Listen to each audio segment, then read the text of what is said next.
Salut la famille, j'espère que vous allez bien, c'est Mister Cage, on se retrouve ce soir pour parler du FC Barcelone, oui, du FC Barcelone, des interviews d'après-match et d'autres informations qu'on va parler de ça aujourd'hui. Et mes amis, nous allons commencer par ces stats, les amis, ces stats. 15 matchs, écoutez bien, 15 matchs, 50 buts. Regarde, 15 matchs, hein. On est juste à la première partie de saison qui va se terminer en décembre et le Barça a déjà mis 50 buts en 15 matchs. C'est trop fort.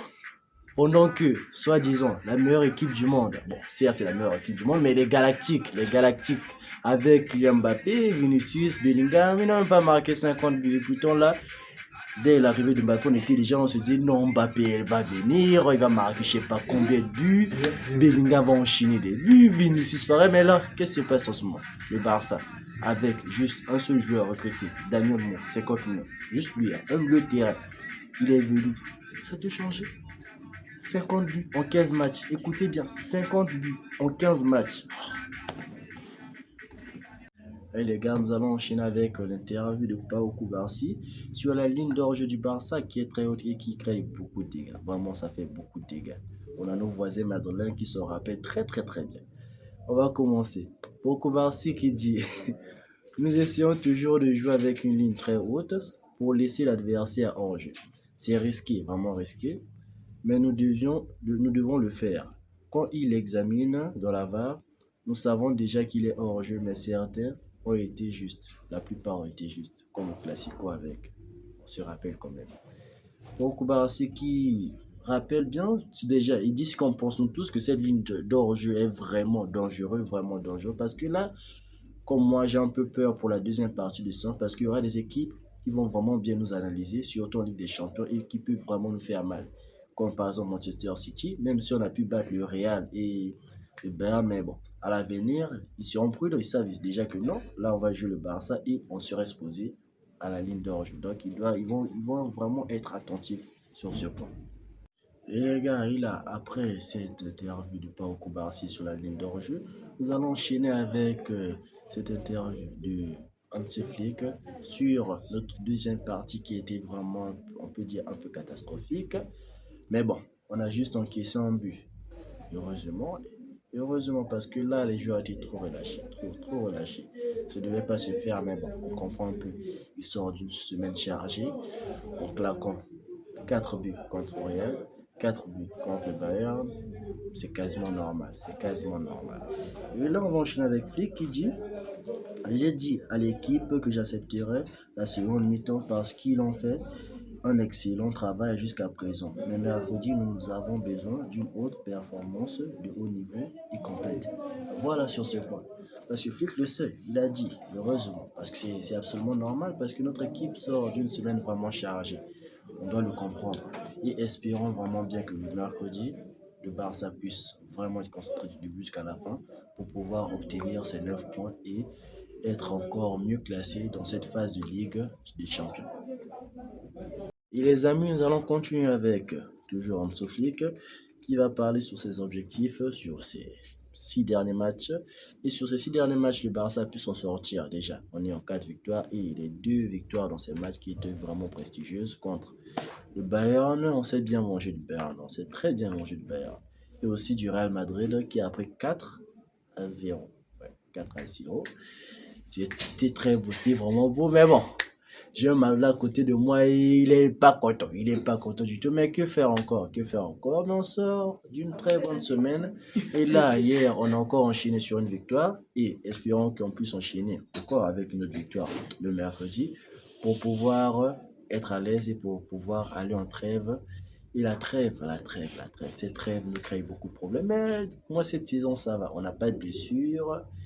Donc on peut dire ça va et espérons que cette trêve aussi va continuer. Ça va bien se passer pour nous actuellement. Actuellement je dis parce que ça se passe bien. Le joueur reviendra et on va bien finir notre première partie de saison en décembre. Après cela, ça sera une nouvelle saison qui va commencer. Parce que cette deuxième partie de saison, il y aura encore des matchs, il y aura des adversaires. Oh, on a hâte. Les amis, nous allons encore continuer avec encore une fois une déclaration d'Honso Flick sur l'état de forme de Daniel Mo. Daniel Mo qui a claqué un doublé en 30 minutes hier. Facile, simple. Ce gars, c'est un monstre. C'est un monstre. C'est un vrai monstre. Et Flick qui nous dit que Nous avons eu une très bonne équipe, ce qui est vrai. C'est super que Daniel Mon soit de retour. Peut-être qu'il n'est pas, écoutez bien, peut-être qu'il n'est pas encore à 100%, mais il est de retour. Imaginez. Il dit que peut-être bien qu'il n'est pas à 100%. Maintenant, imaginez, je Daniel Mon à 100%, vraiment à 100%. Les amis, on va bien manger. On va bien manger. Daniel Mon à 100%. C'est fini là. On va leur donner, je sais pas, des manitas chaque jour, c'est sûr. On va écraser l'Europe. Bon, soit un M, parce qu'il y a une deuxième partie de sang qui arrive, mais c'est une bonne nouvelle pour nous. Et ça reste aussi De Jong, Francky De Jong. De Jong, bon, le match, on peut un peu comprendre. On menait 3-0, il est rentré à la mi-temps. Et puis, bon, toute l'équipe déjà avait un peu baissé le niveau. C'était un peu normal, mais on comprend un peu. Espérons qu'il puisse être titulaire pour le match de mercredi et qu'il puisse faire un très bon match. Mais je suis pas sûr parce que là, le match qui vient de sortir Daniel Mola, on verra bien, on verra bien. Nous, bon, est vraiment fourni ce qu'on voulait. Daniel Mon au milieu. Ouais. On a Frankie De Jong, on a Casado, oh le jeune Casado les amis. Il sort de la Masia. La saison passée, à peine quelques mois, sous Xavi, quelques minutes, je ne me trompe pas, quelques minutes, il était là, ouais. Barça Athlétique, en troisième division. Il a cette saison, sa première saison complète, je vous dis complète, en équipe première, c'est passe. Oh, c'est passe. Le gars, contre, écoutez bien, le Bayern, le grand Bayern, une passe qui casse les lignes correctement pour Rafinha, but. Après ça, contre le Real Madrid, hein, une passe extraordinaire encore, qui casse les lignes et qui arrive sur notre vieux tonton Lewandowski, n'oublions pas, qui marque un très beau but. Et là, encore hier, il enchaîne encore avec une très belle passe en profondeur pour Rafinha et le petit piqué. Parfait.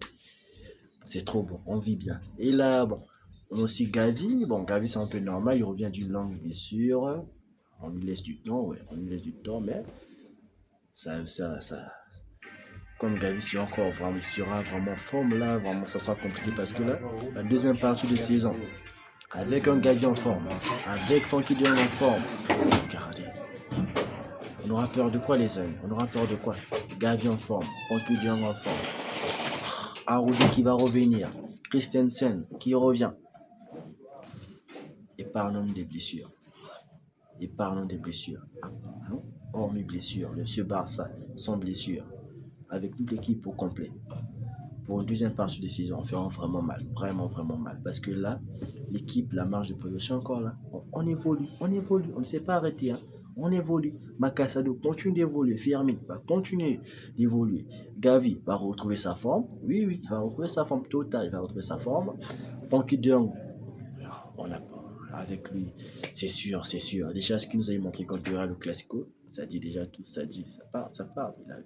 Il avait fait une très belle rentrée pendant le Classico. Et là, Pedri, le magicien, Harry Potter, le gars, c'est l'artiste. Sans blessure, Pedri, actuellement, est l'un des meilleurs milieux de terrain au monde. On ne peut pas le mentir. Actuellement, Pedri, trop fort, les amis. Trop fort, je vous dis. Extraordinaire, Pedri. Et l'attaque du Barça. Rafinha, Lewandowski, Lamine Yamal. Les amis. Et la chose qui est vraiment extraordinaire, c'est que Lewandowski a retrouvé sa forme. Oui. Lamine Yamal, le gars, le petit sur un nuage. Rafinha, je ne comprends pas. Je ne m'attendais pas à ça. En début de saison, mais moi, j'étais pour que Rafinha puisse partir, pour qu'on puisse avoir Nico Williams. Mais regardez, le niveau de Rafinha.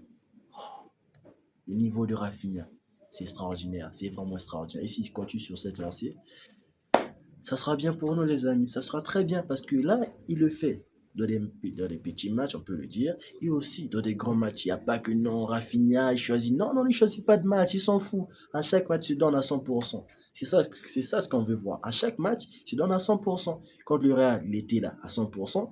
Contre le Bayern, il était là triplé à 100%. Séville, 100%.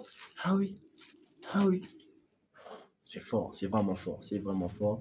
On doit enchaîner sur cette lancée. On doit vraiment enchaîner sur cette lancée. Et là, les amis, on va enchaîner sur la déclaration de Pedri. Pedri qui dit, les joueurs que nous avons en attaque, ouais, Lewandowski, Lamine Yamal et Rafinha, font tout cela.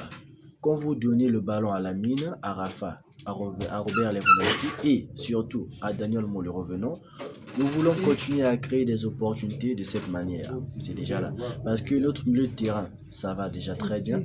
Et l'attaque carbure vraiment bien. Donc notre équipe actuellement, sur toutes les lignes, est parfaite. On défonce avec cette ligne d'orge, avec Inigo Martinez qui fait du sale.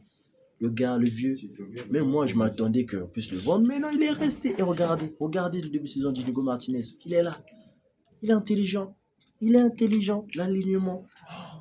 Avec Koubarsi, un jeune homme, un gamin de 18 ans. En parlant pas Koubarsi.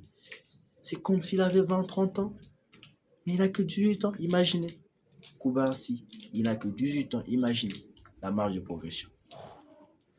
Mais il y a aussi un doute, parce que là, si Arojo revient, on connaît Arojo, hein, mais est-ce qu'il sera automatiquement titulaire? Mais non, je ne suis pas sûr, parce que ça prend du temps, parce que là, en ce moment, les joueurs qui ne peuvent pas sortir du 11 de départ actuellement, on a Nico Martinez, il est très fort, hein, très très fort, dans les grands matchs, tout, il assure le gars. Au milieu de terrain, Makassado, qui va le sortir? Le gars court partout au milieu de terrain, il court partout, récupération. Si vous voulez faire la passe, il va la faire, il va casser la ligne. Il va casser la ligne correctement, il va la casser. C'est ça. Et devant, on a on a Daniel Mo. Le gars, à chaque fois qu'il joue, il est bizarre, il frappe, il marque. On a De Jong, bon, il est un peu plus polyvalent, mais bon, ça passe, mais De Jong en forme, ça promet. Firmine, de temps en temps, rentrant, regardez son match contre le Bayern. Trop fort, trop fort. Voilà. Et là, donc, ça promet beaucoup de bonnes choses pour cette saison. Et là, on est juste au début. On attend la deuxième partie de saison qui va commencer. Ça sera vraiment chaud, les amis. Ça sera vraiment chaud. J'ai vraiment hâte. Après cette trêve, on va virer vers le mois de décembre. Et après cela, espérons bien qu'on puisse bien finir le mois de décembre en maintenant l'avance qu'on a sur le Real Madrid. Les gars, on va finir par Iñaki Peña, n'oublions pas, parce que on ne parle pas trop de lui, mais Iñaki Peña actuellement qui fait son travail. Hein. Mais moi, au début, hein, dès que Ter Stegen était blessé, je me suis dit, bon, c'est fini. Iñaki Peña, c'est fini, c'était sûr. L'arrivée de Sejni. Nous tous, on s'est dit que non, l'arrivée de Sejni sera titulaire, mais non, ce n'est pas ça. Hansi Flick, il a fait confiance à Iñaki Peña, et avec le temps, ça paye. Le gars, titulaire contre le Bayern, bien sûr, contre Séville. Il en casse un but. Mais ça passe, il assure, et c'est sorti. Parce qu'une équipe en ce moment, il joue un peu un rôle de libéraux. Vous comprenez, non? Quand la défense du Barça est un peu plus haute, le gardien, comme il y a des passes en profondeur qui arrivent, il sort pour couper. Vous voyez, non? Il coupe. Pour l'exemple contre le Real Madrid. À chaque fois qu'il y avait des longs ballons balancés, le gars sortait pour couper la trajectoire du ballon. C'est vraiment bien fait. Et il faut aussi des bons parades au moment qu'il faut. C'est ça qu'on demande à un gardien de haut niveau. Dans les grands matchs, il ne panique pas, il est concentré. Donc, je voulais parler d'une équipe pour finir cette vidéo. J'espère que vous allez aimer cette vidéo, les amis. Au revoir, c'est Mr. Cage. Bye bye.